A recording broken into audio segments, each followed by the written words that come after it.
উনি একেবারে মানে এমন মিথ্যা কথা বলছে আমার বিশেষ করে আমি তো নিজেও টিচার মানুষ। ভারতে বিশ্বকাপ না খেলা এটা আমাদের সরকারের সিদ্ধান্ত। আমাদের কি সিদ্ধান্ত নিয়েছে বাংলাদেশের ক্রিকেট খেলোয়াড়রা, ক্রিকেট বোর্ড। কারণ উনি খাড়ার উপরে এরকম মিথ্যা কথা বলবে এটা আসলে আমি ভাবতে পারতেছি না। আমি কিভাবে ছেলেদের সামনে আসলে মুখ দেখাবো। উনি একটা শিক্ষক মানুষ, ঢাকা ইউনিভার্সিটির শিক্ষক উনি, মানে একটা আমার দেশের সর্বোচ্চ বিদ্যাপীঠের একজন মানুষ। উনি এইভাবে মিথ্যা কথা বলবে এটা আসলে আমরা আসলে মানতে পারতেছি না। আমি তো জানি আমার দুইটা প্লেয়ার কোমাতে চলে গেছিলো, 5 দিন ধরে কোথায় বলে হারাই গেছিল। তারে যে আমরা ওই যে টুর্নামেন্টে মাঠে ফিরায় আনতে পারছি ওইটাই বেশি। আমার মনে হয় এটাই সবচেয়ে বড় সাকসেস কোচিংয়ে আমার জীবনে। ডিমটা আপনি 1 সেকেন্ডে আপনি নষ্ট করে দিয়েছেন। 22 জানুয়ারি হোটেল ইন্টারকন্টিনেন্টালে বিসিবি সভাপতিকে নিয়ে ক্রিকেটারদের সঙ্গে ক্রীড়া উপদেষ্টার জরুরি বৈঠক। দিনটা ছিল ক্রিকেটারদের সঙ্গে চরম প্রহসনের, কারণ বিশ্বকাপে না যাবার সিদ্ধান্ত চূড়ান্ত করেই সেদিন জানতে চাওয়া হয় ক্রিকেটারদের মন্তব্য। চাপে আর অসহায় হয়েই ক্রিকেটারদের মুখ ছিল বন্ধ। সাবেক ক্রীড়া উপদেষ্টা ডক্টর আসিফ নজরুলও সেদিন গণমাধ্যমে পরিষ্কার বলেন, এটা সম্পূর্ণই সরকারের সিদ্ধান্ত। স্পষ্টভাবে জানিয়ে দেই, এই যে সিকিউরিটি রিস্কের কথা বিবেচনা করে ভারতে বিশ্বকাপ না খেলা এটা আমাদের সরকারের সিদ্ধান্ত। কিন্তু 10 ফেব্রুয়ারি দায়িত্ব ছাড়ার দিনেই ভোল পাল্টে ফেলেন আসিফ নজরুল। কোনো রিগ্রেট প্রশ্নই আসে না। বাংলাদেশের ক্রিকেট আমাদের কি সিদ্ধান্ত নিয়েছে বাংলাদেশের ক্রিকেট খেলোয়াড়রা, ক্রিকেট বোর্ড। সবাইকে অবাক করে দিয়ে উপদেষ্টার ইউটার্ন, জানান সিদ্ধান্তটা নাকি সরকারের না, ছিল বিসিবি আর ক্রিকেটারদের।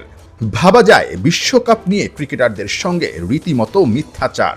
এমন প্রহসন তখন মুখ বুঝে সহ্য করলেও অবশেষে বোমা বিস্ফোরণ সিনিয়র অ্যাসিস্ট্যান্ট কোচ মোহাম্মদ সালাউদ্দিনের। উনি একেবারে মানে এমন মিথ্যা কথা বলছে আমার বিশেষ করে আমি তো নিজেও টিচার মানুষ। টিচাররা তো একটু মিথ্যা কথা একটু কম বলে। কারণ উনি খাড়ার উপরে এরকম মিথ্যা কথা বলবে এটা আসলে আমি ভাবতে পারতেছি না।